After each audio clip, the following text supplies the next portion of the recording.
Hello again. Now we're ready for part two of our 6-part PowerPoint, I think. The first half, the part that you would be seeing on Monday, is divided into 3 little sections, 3 smaller sections. So that's where we are now. We're in that. So we're still in Italy. And we're going to now look at some architecture, just one real building we're going to focus on, and that's the work of Francesco Borromini. And this is where I have to apologize. There are so many Italians whose last names begin with B and end with ini. I call them the B-inis. I hope you can distinguish them. So Borromini designed this church in Rome, and here it is. So what I'm hoping that you see right off the bat is that here is a building that is unlike any structure we have seen. This is a little church. It is the polar opposite of St. Peter's, which was huge and grand. And this is very small and very creative, very different. So I'm going to walk you through some of the things that Borromini did. To me, he's one of the most creative architects of this time period. I'd say maybe the most creative. So he designed this little building to sit on a corner at an intersection in Rome that has 4 fountains, and that's what the name means. It's St. Charles on the 4 fountains. And there's our fountain on the corner of the church. So look at the facade of this. This is way bizarre. It's what I would call an undulating facade where it sort of waves in and out. There's the part where the door, the central section, sort of bulges out and then it goes back. You can see it more clearly up here in this profile. Then he's got this big disc thing that just is kind of leaning out, leering over the street. I think it originally had something in it, but it doesn't anymore. The thing that I really want you to notice here is that he's using columns. He's using Corinthian columns here in a non-classical way. So he's borrowing an element from the ancient world and reusing it in a very creative, new way in typical of Baroque fashion. So this church is really small. I hope you can see that. This is a floor plan of it. The oval section that sort of dominates there, that is the nave of the church. Next to it, you can see an area called church cloister. That is not covered. It's not roofed. It's just a courtyard. And then at the top of the screen are some smaller rooms that we're not going to pay any attention to. So we're going to focus on the nave of the church, or the place where you as a worshiper would enter and you would occupy that room. So looking up, if you came into the church and you gazed upward, you would see this. The one on the left is what you would probably see more fully. And then the photo on the right shows just a detail of the dome part. So there is a dome on it, an oval dome, and the dome itself has a lantern over it, which is a little structure kind of like a gazebo that extends above this and has windows on the side so that sunlight comes in, and that's why it looks light in there. Then up on the ceiling of that little structure, there's a plaque with an engraving of a bird, so it's the Holy Spirit coming again.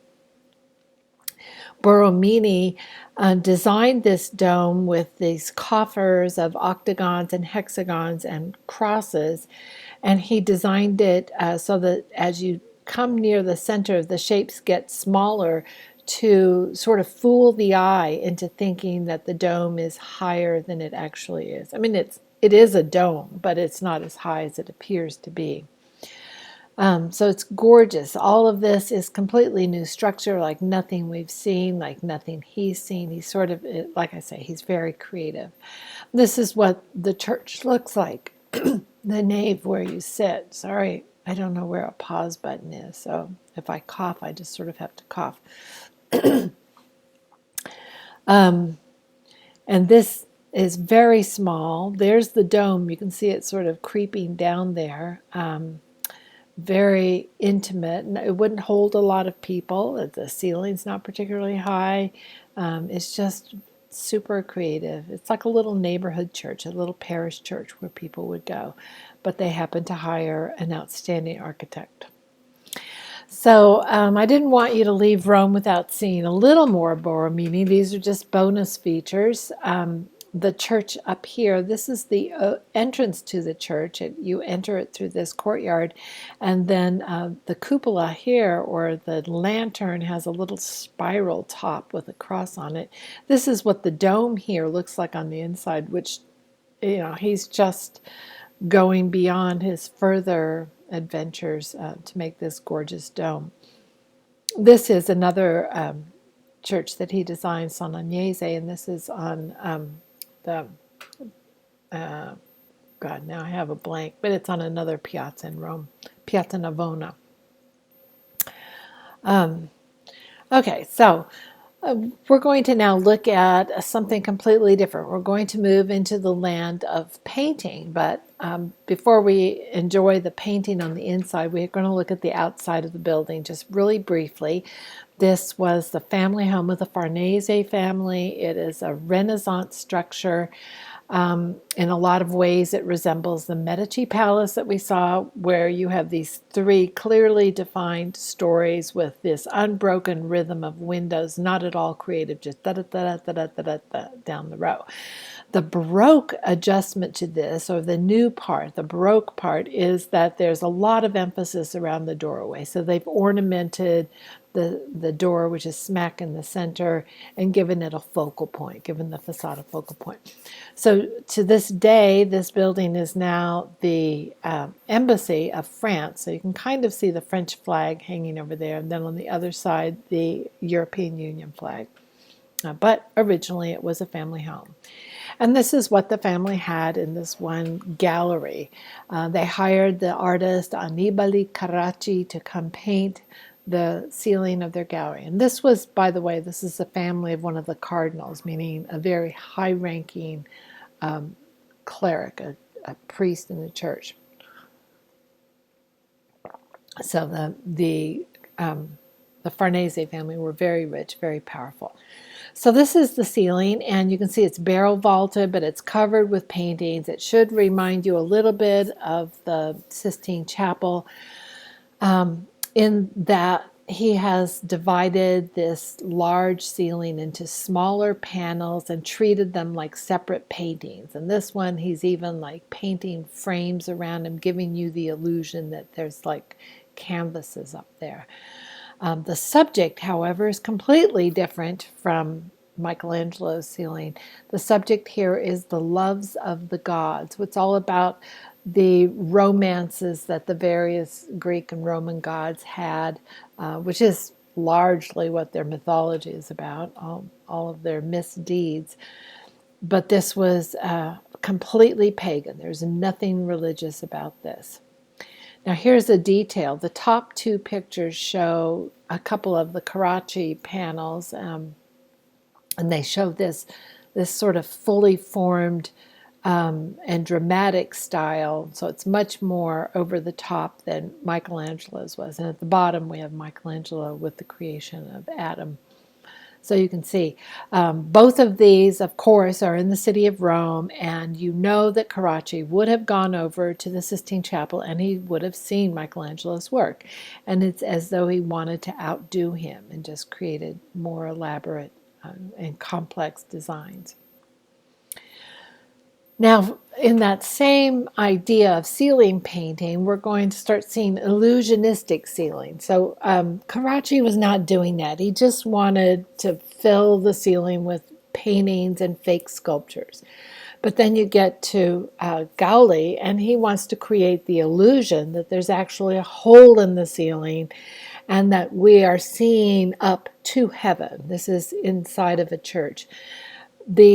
All these white figures around the edge are actual plaster sculptures, so they're not paint. But there are some paint. I mean, it's really kind of hard from a photograph to distinguish the paint from the real. And this is to remind you of where this whole idea started. This was Mantegna's ceiling fresco in the Camera degli Sposi that was very lighthearted. The only thing you saw up through the opening was the sky. with clouds in it, but then you did see some nosy neighbors who were spying on the lovebirds, and you saw a bunch of little putti, foreshortened and hanging around also. But now Gowley is focusing on this religious intensity that is typical of the Baroque period. He wants people who look at this to feel a sense of awe and not be amused, not at all amused. This is a judgment. This shows somewhere in there is Jesus. I'm not sure where he is because it's all really too much for me to bother with.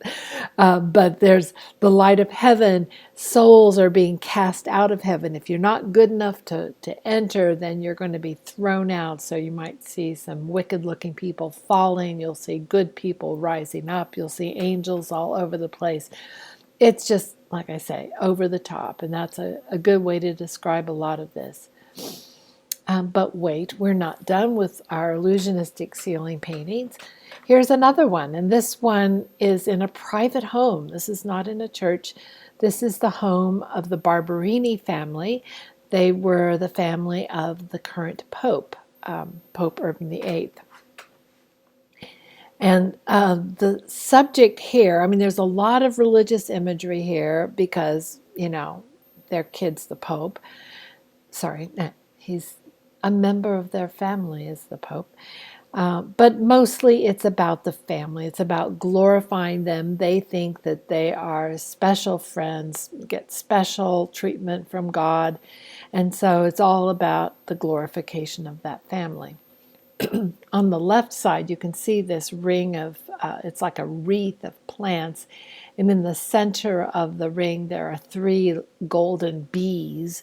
The bees are from the family crest of the Borromini family. So lots of images here. I don't know. It's really too much, don't you think? But wait, we're not done yet. And here, to me, is what I think is the ultimate. So it wasn't enough for this artist, Fra Andrea Pozzo, to just create an imaginary opening in a ceiling and showing us heaven. Oh no. He had to create a whole additional floor. So these 2 curved pieces on the sides reflect the actual building. And all of the center part is paint, and he's created the illusion of an additional story up there, sort of like a roof gallery with all kinds of heavenly figures and angels and saints coming and going. I guess it would really keep you busy. If you went into church for Mass and the priest was up there speaking Latin and you didn't understand it, your eyes could go up and you'd be entertained for hours. So there you go, ceiling paintings. But now we're going to look at an artist who is more revolutionary than that, I think. And this is Caravaggio. I usually don't even talk about this one. This is early Caravaggio. But we're going to look at his commissions after 1600. He starts really revolutionizing painting in the same way that Bernini and Borromini revolutionized sculpture and architecture.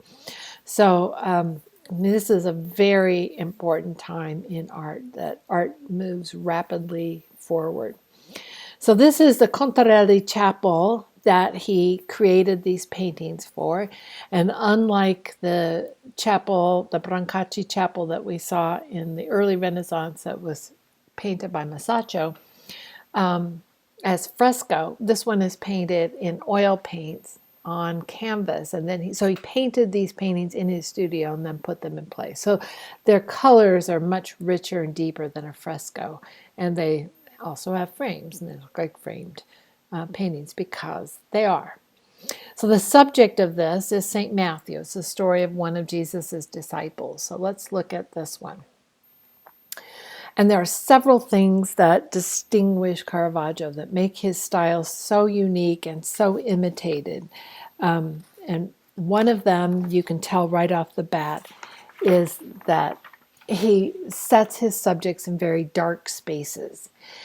And so it becomes a trend, as you will see. So the room that these figures are in, we have no idea where they are, what's going on, because it's all so dark.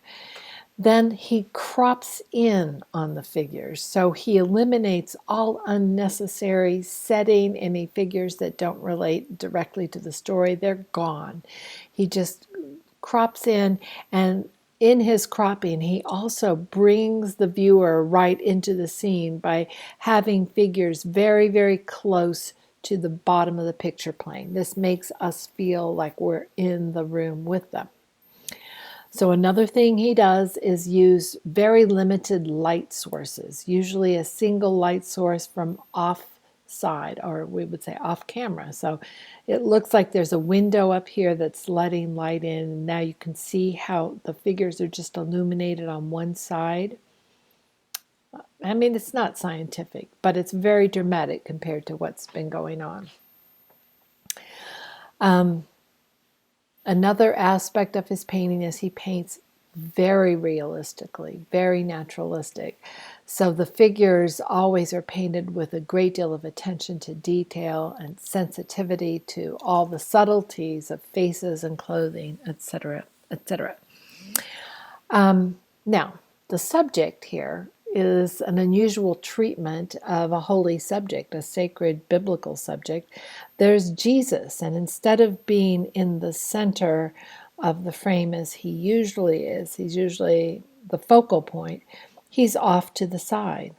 He's almost out of the frame. He's right here. There's his head. And in fact, this fellow here is blocking our view of Jesus. I mean, nobody's done this before. So Jesus, we can see his head, we can see his outstretched hand limply pointing at one of these guys. And there's some discussion here. Who's he pointing? Is he pointing to this man in the velvet cap, the old man, this person leaning over the coins on the table? Who is it? Matthew was a tax collector. He was, like I said, he was one of Jesus's disciples. So this shows the scene of choosing him. Now, look at Jesus' hand.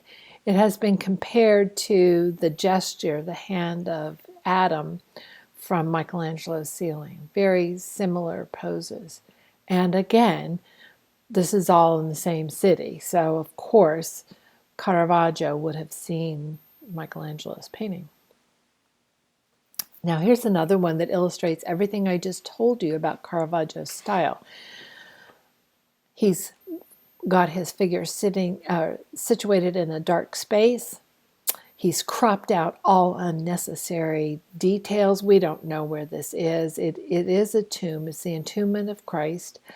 So just the figures who are actually moving Jesus into the tomb are included. Now I told you that he brings the scene right down to the bottom of the picture so that you feel like you're involved. He left a gap this time, and that's because he wants you, the viewer, to think of yourself as being down in the hole in the ground, and that Jesus's body is about to be dropped into your space. So when I say that the Catholic Church wanted this intense emotional response from the people, this is it. I mean, what could make you feel sadder than to have the dead body of your Lord dropped down on top of you? I mean, that would be so visceral. So look at this man's feet. This was one of the criticisms of Caravaggio, is that people criticized him because he showed people looking grubby and looking kind of poor and not looking saintly, not wearing fancy robes, but instead looking like real kind of peasants. I should also say, before we get too much further, and it'll show up on a later text slide, that the technique of putting his figures in dark spaces and illuminating them dramatically like this is called tenebrism, and we will see more of that.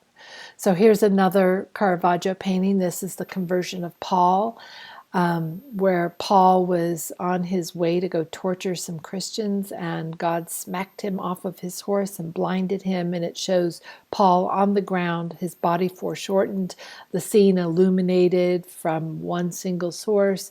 The horse is foreshortened.